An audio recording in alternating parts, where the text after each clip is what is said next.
Hello guys, এই দেখো রুমালি রুটি, এই একটা, আর এই দেখো রুমালি রুটি নিয়ে আসা হয়েছে রাত্রে।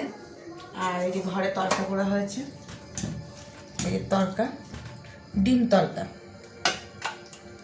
ডিম তরকা করা হয়েছে,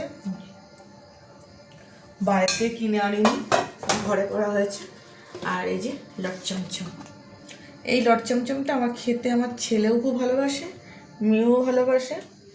রাত্রিবেলা যে খাবার, অন্য সময় তরকা কিনে নিয়ে আসা হয় বাড়ির দিয়ে, এবার বললাম বাড়িতে কিনে আনতে হবে না, একেবারে করে রাখি, সকালবেলা রুটি করে রুটির সাথেও আমাদের খাওয়া হয়ে যাবে। আর এই দেখো এই তরকা করেছি কত সুন্দর। অথচ দোকান থেকে যখন তরকা কিনে আনা হয় ছোট্ট বাটির এক বাটি, সাদা বাটির এক বাটি দেবে 90 টাকা। আমি বাড়িতে করেছি, আর সকালবেলা আমাদের টিফিন খাওয়া হয়ে যাবে রুটি দিয়ে। আর রাত্রিবেলা এই যে ছেলে খাবার, তরকা, রুমালি রুটি, আর হচ্ছে লট চমচম। ভিডিওটা ভালো লাগে লাইক কমেন্ট শেয়ার করো। বাই বন্ধুরা।